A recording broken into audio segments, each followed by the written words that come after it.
তাহলে বলেন কয় টাইমে দোয়া কবুল হয় রমজানে? 3 টাইমে। একটা সময় হলো ইফতারির টাইম, আসরের পরে ইফতারির আগ মুহূর্তে বান্দা যখন ইফতারি সামনে নিয়ে, বাহারি আইটেমের ইফতারি নিয়ে বসার দরকার নাই।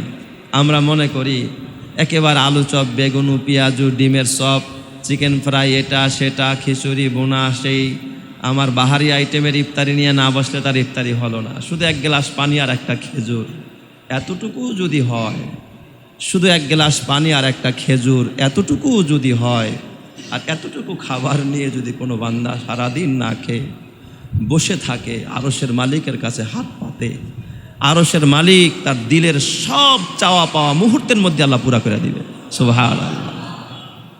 রহমতের দুয়ার খোলা। আল্লাহ ফেরেশতাদেরকে ডাক দেয়, দেখ তামাশা দেখ, সারাদিন ক্ষুধার্ত, সারাদিন পিপাসার্ত, সারাদিন ক্লান্ত, সারাদিন শ্রম দিয়েছে, পানির পিপাসা আছে, খায় পান করে নাই, ক্ষুধা আছে, খায় নাই। আমার বান্দার চাহিদা আছে, চাহিদা মেটায় নাই, যৌবনের চাহিদা, চোখের চাহিদা, কানের চাহিদা সব বিসর্জন দিয়েছে। পানি সামনে, পান করতে মনে চায়, পান করে না। এ ফেরেশতা শুধু আমার ভয়ে, আমার সন্তুষ্টির জন্য, যা তোরা সাক্ষী থাক, আমার বান্দাকে মাফ করে দিলাম, ও যা চায় আমি তাই বরাদ্দ দিয়া দিলাম। সুবহানাল্লাহ। আল্লাহ পারে কিনা বলেন, পারে কিনা? আর এই সময়টা আমরা ইফতারি কেনার জন্য ব্যস্ত হয়ে যাই। বাহারি ইফতার কেনার জন্য আজান দিবে দিবে ভাব, কোনো রকম ওই পোটলা ছিঁড়াই তারপরে খাওয়া শুরু করে। ইফতারি কিনেন, সমস্যা নাই, আমি নিষেধ করিনি, এটা নাজায়েজ কিছু না, কিন্তু এই সময়টা দোয়া কবুলের সময়। শয়তান আপনারা লাগায় রাখছে, দেখ কোন দোকানের ইফতারিটা ভালো, ঘুরাইতেছে, আপনারা দিয়া ঘুরাইতেছে। ওই সময়টা না ঘুরে আসরের পরের মাগরিবের অন্তত আধা ঘন্টা সময়টা আপনি দোয়ায় ব্যস্ত হয়ে যান। আপনার কি সমস্যা আছে আল্লাহকে বলেন। ডাক্তারের কাছে খুইলা খুইলা যেমন বলেন, আল্লাহ ডাক্তার আমার গ্যাস্ট্রিকের সমস্যা, পেটে ব্যথা হয়, মাঝে মাঝে পায়খানা কষা হয়, মাঝে মাঝে চোখে একটু কম দেখি, দাঁত ব্যথা হয়। আল্লাহকে বলেন হাত তুলে, আল্লাহ আমার দাঁতে ব্যথা ভালো করে দাও, আল্লাহ আমার পেটের সমস্যা ভালো করে দাও, আল্লাহ আমি ক্যান্সারের রোগী সুস্থ করে দাও। আল্লাহকে ডাকেন, আল্লাহকে বলেন।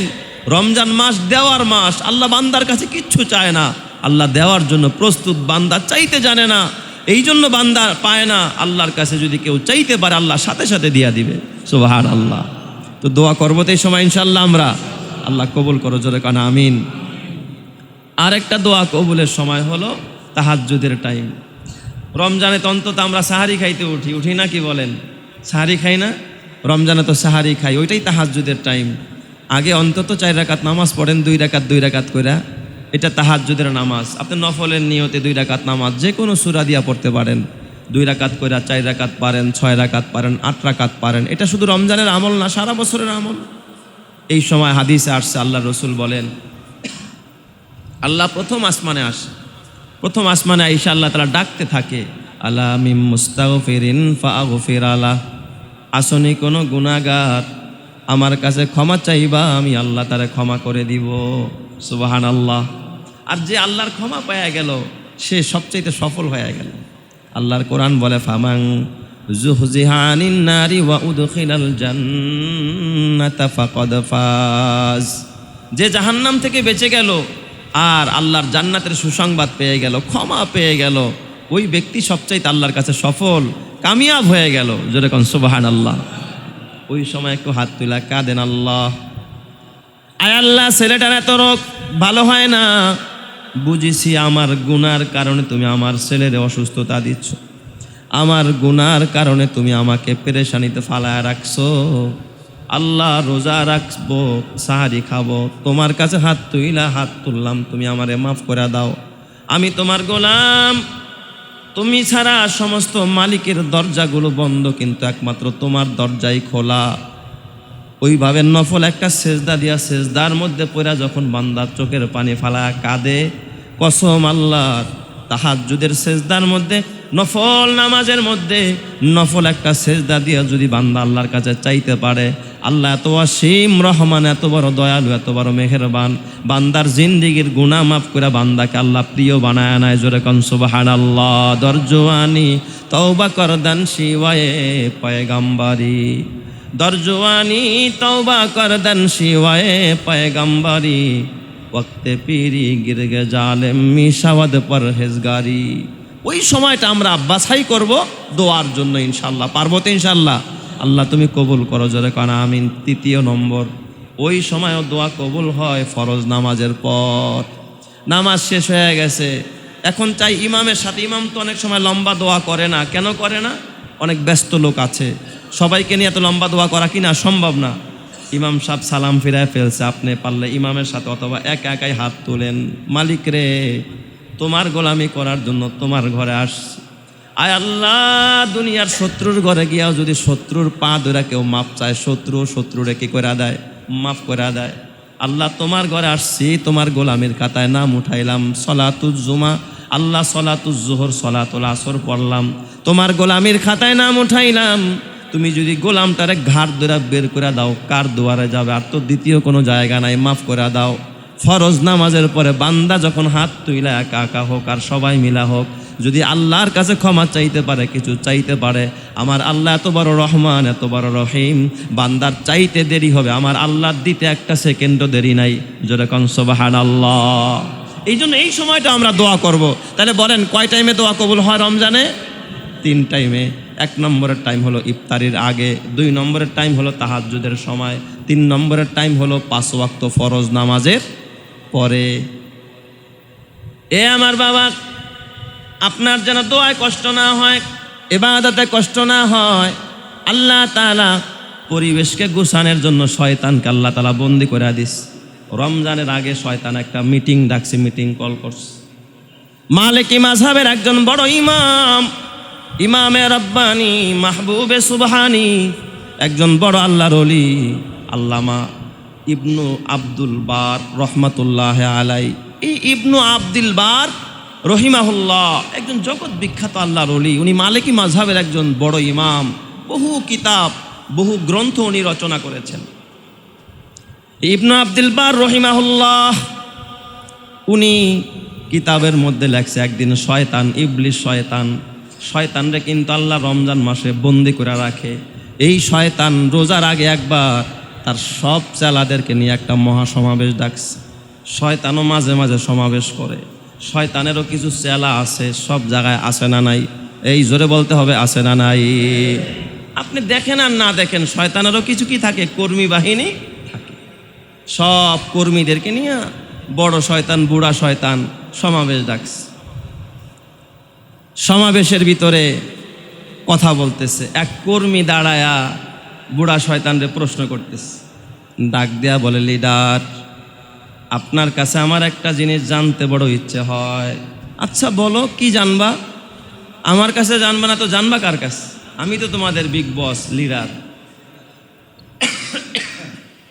আমার জানতে ইচ্ছে হয় যে আমি দেখছি, ওই কর্মী বলতেছে যে দুনিয়ার মধ্যে যখন কোনো পীর মারা যায়, কোনো বুজুর্গ মারা যায়, আপনি এত কাঁদেন না, এত পেরেশান হন না, এত হয়রানি বা এতটা আনন্দিত হতে আপনাকে দেখা যায় না।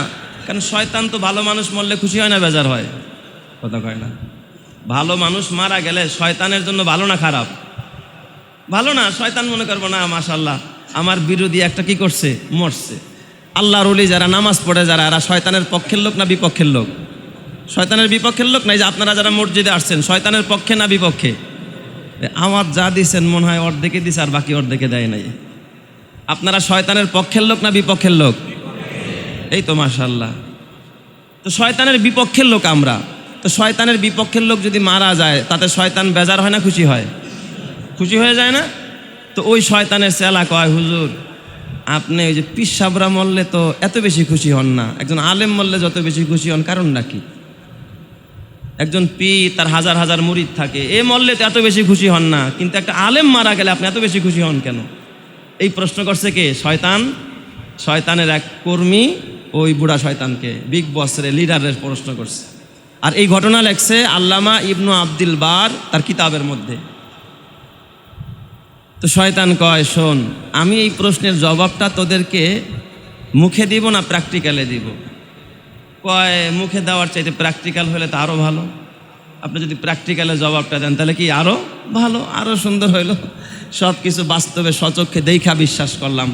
দেখা বিশ্বাস করার মধ্যে মজাই আলাদা। যেমন আমরা না দেখা আল্লাহকে বিশ্বাস করেছি, এটার মধ্যেই মজা আলাদা। সুবহানাল্লাহ, জোরে কোন সবাই। কয় তাহলে চল আমার সাথে। শয়তান লিডার শয়তান নিয়ে চলছে, এক পীর সাহেবের কাছে গেছে, জিন্দা পীর সাহেবের কাছে যায়া পীর সাহেবরা ডাক দিয়া বলে, শয়তান কিন্তু তখন শয়তানের সুরাতে নাই, ভালো মানুষের বেশ ধরছে, পীরের বেশ ধরছে, জাতি ভাই সাচ্ছা যা কয় পীর সাহেব, ও পীর সাহেব, এই 7 আসমান আর 7 জমিন এবং এর মাঝে যা কিছু আছে সব যদি একত্রিত কইরা একটা ডিমের মধ্যে ঢুকানো সম্ভব কিনা আপনি বলেন। পীর সাহেবরে প্রশ্ন করছে, বলেন তো 7 আসমান আর 7 জমিন এবং এর মাঝে যা কিছু আছে, বলেন তো আসমান একটা ছোট মাখলুক না বড় মাখলুক? কথা কয় না। আসমান ছোট না বড়? সুবিশাল, কত বড় আসমান। হুয়াল্লাযী রাফা'আস সামাওয়াতি বিগাইরি আমাদিন তারাউনাহা। আল্লাহ তাআলা বলে, আল্লাহ তো ওই সত্তা যিনি এই সুবিশাল আসমানকে খুঁটি ছাড়া ঝুলায়া রাখছেন, জোরে কোন সুবহানাল্লাহ। আর এই জমিনকে পানির উপর আল্লাহ তাআলা ভাসায়া রাখছেন, এগুলো আল্লাহর সৃষ্টি। আসমানের মধ্যে আল্লাহ তাআলা সূর্য ঝুলায়া রাখছেন, তারকা ঝুলায়া রাখছেন, মঙ্গল গ্রহ কত গ্রহ, উপগ্রহ, মহাগ্রহ কত গ্রহ, আল্লাহ গ্যালাক্সি তৈরি করে রাখছেন, সবগুলো আল্লাহ তাআলার মাখলুক। শয়তান ডাক দিয়া বলে, পীর সাহেব বলেন, এই 7 আসমান 7 জমিন এবং এর মাঝে যা কিছু আছে সব একত্রিত কইরা যদি একটা ডিমের মধ্যে, বলেন তো একটা ডিম কি আপনাদের এলাকার মুরগির যে ডিম আছে চেনেননি আপনারা? এই ডিম কি 5 কেজি ওজন হয় নাকি? কয় কেজি ওজন হয়?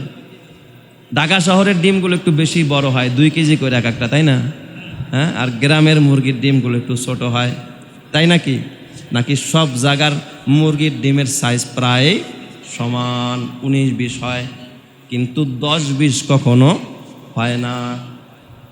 কয় বলেন তো পীর সাহেব হুজুর, এই সব কি একটা ডিমের মধ্যে ঢুকানো সম্ভব? কয় দূর মিয়া, কোশ্চিন কালেও কি না সম্ভব না। খোসা তো স্বাভাবিক একটা জিনিস, মানুষের গায়ের লগে গোতা লাগলো ফাইটা যায়। ডিম ভরতে গিয়া, পোটলার ভিতরে ভরতে গিয়ে অনেক সময় ডিমের দোকানদার ডিম ফাটায় ফেলে, আসে না নাই? অক্ষত রাইখা এই 7 আসমান 7 জমিন আর এর মধ্যে যা আছে এটা অক্ষত রাইখা ভাঙ্গা ছাড়া আর এটাকে ক্ষয় করা ছাড়া ভিতরে ঢুকানো কিনা সম্ভব না। এই কথা যখন শয়তান শুনছে, তার চেলাদেরকে ডাক দিয়া কয়, দেখলিনি কি কয়? এটাও তো সে শিরক করে ফেললো, আল্লাহকে আজিজ বানায়া ফেললো, অপারক বানায়া ফেললো। আমার আল্লাহ এমন কিছু নাই পারে না, আল্লাহর ক্ষমতায় এমন কিছু নাই যা পারে না। ইন্নামা আমরুহু ইযা আরাদা শাইআন আইয়াকুলা লাহু কুন ফায়াকুন। আল্লাহ চাইলে এই একটা ডিমের ভিতরেও খোসা ফাটানো ছাড়া, খোসার ক্ষতি করা ছাড়া গোটা আসমান জমিন পৃথিবীকেও আল্লাহ তাআলা ঢুকাইতে পারে। এই ক্ষমতা আমার রবের আছে না নাই? এই জোরে কান আছে না নাই? শয়তান ডাক দিয়া বলে, দেখ এই যে পীর সাহেব শিরক করে ফেলেছ, তার ঈমান নাই, এই দিক দিয়ে সে ক্ষতিগ্রস্ত হয়ে গেছে। এবার গেছে এক আলেমের কাছে, মুফতির কাছে। মুফতির কাছে, আলেমের কাছে গিয়া মুফতিরা ডাক দিয়া বলছে, ও মুফতি সাহেব, আলেম সাহেব, আপনি বলেন আল্লাহ তাআলা নয় যদি এই 7 আসমান 7 জমিন এবং এর মাঝখানে যা কিছু আছে যদি একটা ডিমকে অক্ষত রাইখা, খোসাকে অক্ষত রাইখা যদি ভিতরে ঢুকাইতে চায়, কারো শক্তি আসেনি ঢুকানের? এই ক্ষমতা কি পৃথিবীর কারো আছে নাকি? অথবা এই ক্ষমতা কি কারো আছে নাকি? এই কথা যখন বলেছে, এবার আলেম ডাক দিয়া বলে, এই শুনে রাখো, আমি তো ওই রবের প্রতি ঈমান এনেছি যে রব পূর্ব আকাশে সূর্য উঠায়, পশ্চিম আকাশে ডুবায়, যেই রব রাত নিয়ে দিন আনে, দিন নিয়ে রাত আনে, যেই রব কুন ফায়া কুন বললে সব হয়ে যায়, ওই রব যদি চায় একটা ডিম কেন, একটা বিন্দুর ভিতরে, একটা অণুর ভিতরে গোটা পৃথিবী নয় সব কিছুকে ঢুকানোর মতো ক্ষমতা আমার রবের আছে না নাই? আরো জোরে বলেন, আছে না নাই? কি পরিমাণ ঈমান! ইবলিস এবার ডাক দিয়া কয়, দেখলিনি তার ঈমান কত বড় মজবুত, এরে বেঈমান বানানো যায় না, এরে কখনো জান্নাত থেকে পথচ্যুত করা যায় না। এই জন্য আলেম মরলে আমি বেশি খুশি হই, পীর মরলে আমি এতটা বেশি খুশি হই না। এই মিটিং শয়তান রমজানের আগে করেছে। এ আমার বাজান, কিন্তু নফস শয়তান আপনার সাথে সাথে ঘুরে। নফস শয়তান, আপনি মসজিদের দিকে যাবেন, ডাক দিয়া কয় না মসজিদ না, চল আজকে একটু মার্কেটে ঘুরাই, শুক্রবার দিন বন্ধের দিন, আজকে মার্কেটে গেলে দেখবি জমজমাট, সব কিছু ভালো। শুক্রবার দিন আসরের উপরে দোয়া কবুল হয়।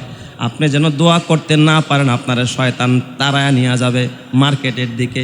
আপনাকে বলবে চল আজকে বাহারি আইটেমের ইফতারি বিক্রি হচ্ছে পুরান ঢাকায়, ওই জায়গায় চল, ওখানে গেলে বাহারি আইটেমের ইফতারি কিনতে পারবি।